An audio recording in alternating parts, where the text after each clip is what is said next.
What's up guys, Dragonheir here, and today I have this Ancient Battlefield Stage 12 team for you that is using this epic champion, Voresh, who is amazing, and he is the key for the strategy that I am doing. So let's go right into it. Even when you feel low, you can still go. Even when you feel slow, you can still go. Alright guys, here is the team I was talking about. As you see, once again, I'm using Eurion as my tank, the best tank in the game. It's a free legendary hero. I really recommend to scroll him, at least his ultimate. You don't need to scroll his battle skill. If you use 4 scrolls and everything lands on the ultimate, you're done. That's all you need. And he is really good, guys. I'm using him in my Grave of Venom stage 20, Grave of Curse stage 20 as well, Heretical Ruin stage 12, and then Ancient Battlefield stage 12 as well. He is good. I'm using him in so many dungeons. Definitely worth to build, and then definitely worth the scrolls. He is amazing. Then I'm using Eurion for healing and for a lot of resistance. He will give the resistance to other champions. I will explain a little bit later on. Then I'm using Viniera for her ultimate pushback and attack penalty 2 on a boss. Very good champion for this dungeon. Then Voresh, the epic hero I was talking about. And he is amazing because he does buff prohibition on his ultimate for 10 seconds. Very important for this boss, very important. If you do what I do, this is very important. And then I'm using Premsta as my single DPS. You don't need 2 DPS, 1 DPS is enough. It depends how you have them built. But what I found is if you have DPS who can do around 32 to 35k damage per second, you set because of the boss mechanics. You will see. If you do something, he will receive more damage. So let me start with my tank, Eurion. I should really quickly show you what I'm doing on him. I have him with 83k HP, 4k defense, a little bit of accuracy, doesn't matter, but with a lot of resistance. I have 306 resistance. You can get away with like 180 to 200 resistance, but the more you have, the better it is. So I would recommend to aim around 200 resistance, and you will see why. And use these guys. Use Ancestor Protection, the gear on him, because it gives you 20% HP and 15% defense, but it gives you decrease the weaver damage taken by 10%, while 15% of other allies' damage taken is transferred to him. Very nice because this boss hits super hard and it's AoE, so definitely worth build your tank with Ancestor Protection here. Then the next champion is Torrin. I have him built with almost 100k HP, 1800 defense, only 143 enlightenment.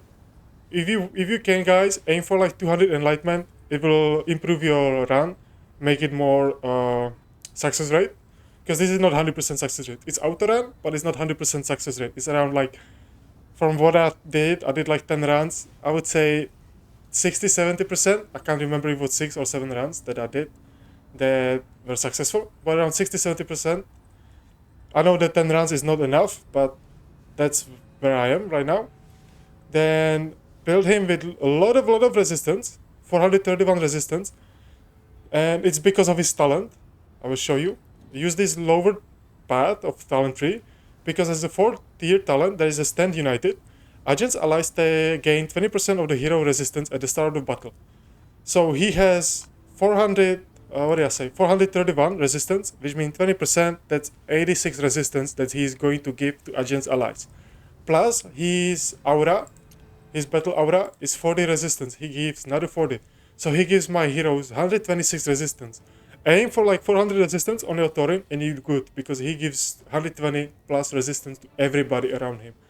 Put everybody in this plus shape or star shape, and the Torrin will give everybody resistance. Because for this boss, it's recommended to have 300 resistance. That's really hard to get, especially on your like DPS or your debuffers sometimes.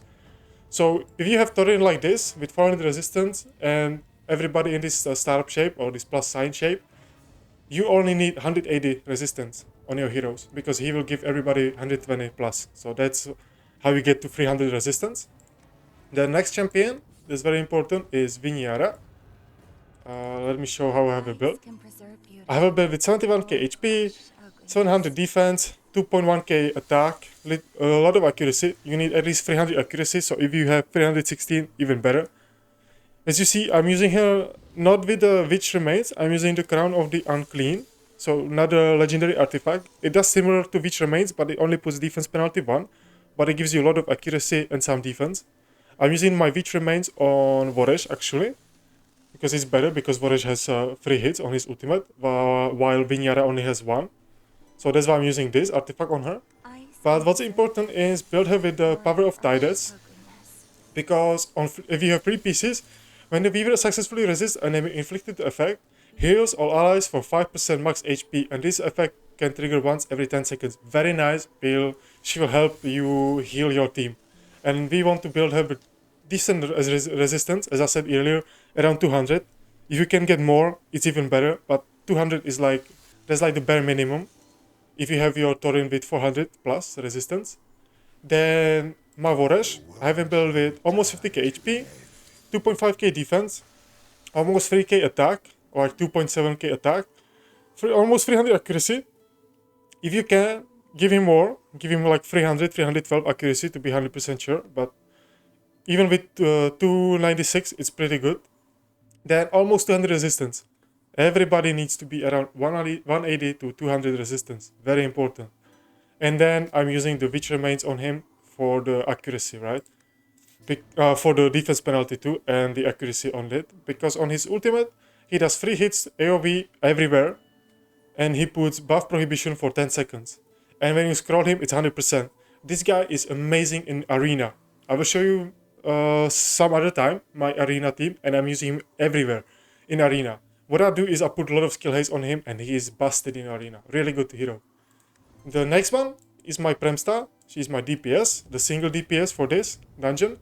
And I have a build with 46k HP, 2.5k defense, 4100 attack, and 330 enlightenment. A little bit of crit rate, a little bit of crit damage. If you can get more, it's even better. And then I have 213 resistance on her. Even on my DPS, I have 213 resistance and 2.5k defense and a lot of HP. So I sacrifice like 2k attack for more survivability, because this boss hits super hard. So you don't need as much attack, you need a lot of survivability even on your DPS. And I'm using some mythical gears on her. I am using this dead record on my chest piece. It boosts my derivative damage, and then I'm using this fearless challenger as well on my weapon, because it increases the Weaver. The Weaver deals 16% increased damage to enemies with max HP higher than the hero by 50%, which the boss does. So that's the builds and what I'm aiming for. So a lot of resistance on everybody. It's very important because you want to resist this boss. I will show you. Because on the boss ultimate, what he does is he deals necrotic damage to all enemies and dispel all their buffs. Each dispel buff grants 1 stack of total damage bonus permanently, and then switches to shield form and gains defense up to for 20 seconds. And this is huge because if he steals your buff, he gets a lot of damage. He gets 3% increased damage for every buff on him that he steals, which is something we don't want. Like, this boss will hit super hard. If he steals like 5-6 buffs, he will hit really hard and your run will be unsuccessful. You will die. He will one-shot your DPS, then your support, and then your tank at the end. So very nice to have a lot of resistance. You want to resist this. As well as on his battle skill pretty much. Oh no, battle skill. Yeah, battle skill. What he does is he does necrotic damage to the furthest enemy and inflicts stun for 5 seconds. But if this debuff fails to be inflicted or is dispelled within its duration, the shield warrior will then take necrotic damage and enter backfire for 10 seconds. And the backfire is this, guys. He reduced damage dealt by 20% and increased damage taken by 20%. So you want the furthest enemy from the boss to be with a lot of resistance. In my case, it's Viniara. She has what, 200 something, 220 resistance.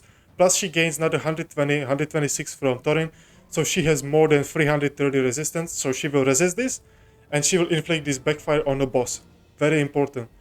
And when the boss is in a sword form, he does necrotic damage to the enemy with the highest attack, which is why you want to build your highest attack champion with some survivability as well. That's the boss. Let me show you the skill timings, because they are very important in here. You want your Viniara to be at 16 seconds the first cast, which means she will push the boss by 2 seconds back. So now everybody is at 20 seconds interval, as you see. You know, my Viniara is at 20 seconds, my Torrin is at 20 seconds, and Voresh is at 20 seconds. My Premsta and Torrin, they are on default. I want them to cast as much as possible. For Torrin, I want him to heal my team as soon as possible, as many times he can. And for my Premsta, I want to do her as much damage as she can, because I'm using my Viniara with the crown, which inflicts defense penalty 1, and Voresh who inflicts defense penalty 2 as well. So she will almost always hit when the boss has this defense penalty on him. So that's why I'm not using any presets for my Premsta. For for my Eurion, the tank, I'm using it at 15 seconds. Because at 15 seconds, what he does, he puts the ally protection for 10 seconds on everybody. And then he gains 30% damage reduction and defense up 1 for 10 seconds. I have it at 15 seconds because right here at 15 seconds, he does this and it will last for 10 seconds. Which means when the boss switches the form and he does this huge AoE damage, he will switch to the shield form and he will do 3 AoEs, right? So we want this ally protection to stay for all 3 attacks. So you want to put it at 15 seconds, that way it will stay to another, 5 seconds after the boss does his ultimate, because we push him back to 20 seconds. That way, the whole team is covered with ally protection for all 3 AoE specs. Very nice. Then Voresh is very important too. You want him at 19.5 seconds, right before the boss does his ultimate at 20 seconds, because then you will prevent this defense up 2, and since you put it at 19.5 seconds, and it lasts for 10 seconds, it will stay on the boss when he does this at 9 seconds, when he switches to the sword form, and he gains 40% attack up. So if you put it at 19.5 seconds, it will stay on the boss for his 2 massive skills, right?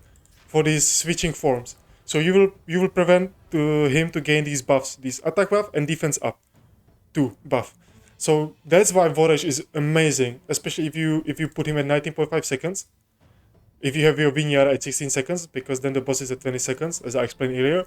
So put your Voresh half a second before the boss does the ultimate, and that way the buff prohibition will stay on the boss when he switches the form at 9 seconds as well. So that's the skills, and I will show you the run. I'm actually using this food buff as well. It's really hard to do this stage without the food buff. I'm using this buff that gives me 8% attack and 8% max HP. I don't even need the attack, I need HP. So I can even use this buff, it gives me 10% HP and 5% attack as well. Or you can do some different buffs, but you need HP or you need defense. Some of those two are very important for this. I will use this, the 8% attack and 8% max HP. And now let's go to the run. I will slow it down in the beginning, show you how it goes. So as you see, the boss is in a shield form. He does this AoE smack. Now he tried to put the debuff on Vinyara, but she resisted, and now the boss has the backfire on him. He gained the attack up, that's fine. Now Torrin casts, he casts whenever he wants. Same as Vinyara, same as Premsta right now. Now at 16 seconds, or 15 seconds, Eurion will do his ultimate. Now Vinyara at 16 seconds, she will push the turn meter back. And right before the boss gains enough for the ultimate, Voresh will does his, and he puts the buff prohibition on him. So now he will switch to the shield form, do the 3 smacks. As you see, all my heroes still have the allied protection on them, so he will not do as much damage.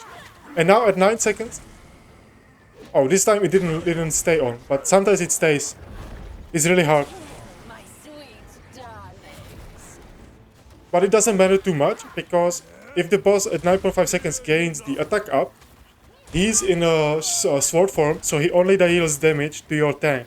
And your tank is built with survivability, so it's fine. So if he still gains the attack buff, you're still fine, because your tank can deal with it.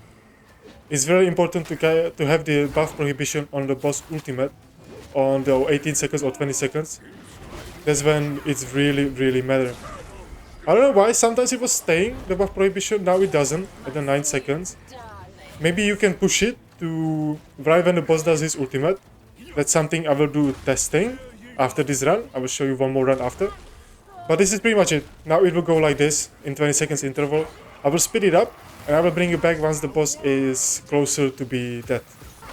Alright guys, yeah, almost at the end. The boss has, what, 3.8 million HP left. And this boss was very difficult because he hits super hard. If you don't have resistance, he will steal your buffs. It's very important, like, to build your champions with a lot of resistance and some survivability. You need some HP and some defense, even on your DPS. Don't focus too much on the damage, on the attack, because when you put the backfire on the boss, you will do enough damage. Even single target, only single DPS can deal with this boss. The survivability is the key, I would say. And of course the buff prohibition at the same time. But the only issue is that Voresh, he also puts this recharging speed or something, right, on the boss. So as the run goes, it will go slightly off, but you should still be able to do it. Like, you should be able to finish the boss with these skill timings. As you see, we have 45 seconds left and 1 million HP on the boss. Everybody looks kind of okay with the survivability. Now Vinyara, she should push the boss back. As you see, Voresh is now not waiting for the boss to do the stuff. But that's fine because the buff prohibition will still be on when he does this. Which means he will not gain his defense up, which means you will do more damage to him. And you're fine. And now the Premsta will almost finish it, right? Yes, 300 HP, 200, and done. 29 seconds left. Very nice. But as I said earlier, this is not 100% success rate. This dungeon is very difficult, in my opinion. For me, it was the hardest one to build the team. I was trying a lot of stuff. I was trying some accuracy penalty, attack penalty, stuff like that. But it didn't really work. I found that with buff prohibition from Voresh, that would change everything. So once again, the team, I'm using Eurion, Torrin, Vinyara, then Voresh, and Premsta. I will show you the build one more time, just in case. So Eurion with 83k HP, 4k defense, a little bit of accuracy, doesn't matter, 306 resistance, very important. Then Ancestral Protection, and also I'm using the middle row talent for him, because it gives him more 30% max HP. Also, when he falls below 20% HP, he recovers 20% max HP. You know, it can trigger once every 30 seconds, up to 3 times per battle. Very nice talent. And then at the start of the battle, absorbs 1% ultimate energy and 1% HP from all units on the field. This trigger again every 30 seconds. I'm not sure if this is what, you know, like, slow down the boss, the stealing of his ultimate energy. Let me know if this is why, like, the run kind of like gets out of the sync. Like, it's not perfectly synchronized, but it's still good. So maybe this is why, I'm not sure. So let me know, guys. Then here is my Voresh. So he's built with almost 50k HP, 2.5k defense, 2.7k attack, almost 300 accuracy, and 198 resistance. So as I said earlier, aim for 300 plus accuracy, and 180 to 200 resistance is like the bare minimum. Then some skill haze is good, but not that important. Use which remains on him, because it gives you defense penalty too. He does 3 hits on his ultimate, so pretty reliable to put the defense down to on the boss. And I don't think he does the recharging speed, right? He only does the buff prohibition. So I think is the Eurion who does the ultimate stealing, right? So maybe that's why the run is kind of out of sync at the end, but it should be still fine. Next champion, Vinyara, 71k HP, 1700 defense, 2.1k, almost 2.2k attack, 316 accuracy, and 216 resistance. If you can put a little bit more accuracy, 320, 330 is very nice to have. And use Power of Tides as for your equipment, because it gives you some enlightenment and resistance, that's fine. But when the Weaver successfully resists enemy inflicted effect, heals all allies for 5% max HP. Since she is the furthest away from the boss will try to inflict the stun on her, but she will resist, which means she will put the backfire on the boss and heal your team at the same time. Very nice to have. If you struggle with survivability, she can help you like this. Then my Premsta. I have a build with 46k HP, 2.5k defense, only 4.1k attack, and 330 enlightenment. I wish the attack, as I said earlier, I sacrificed like 2k attack for more defense and more HP. So it's definitely worth it to build your DPS with more survivability. You will be fine. You will be fine. The boss will take a lot of damage because of the backfire. So you don't need that much like attack on your DPS, right? Or your enlightenment.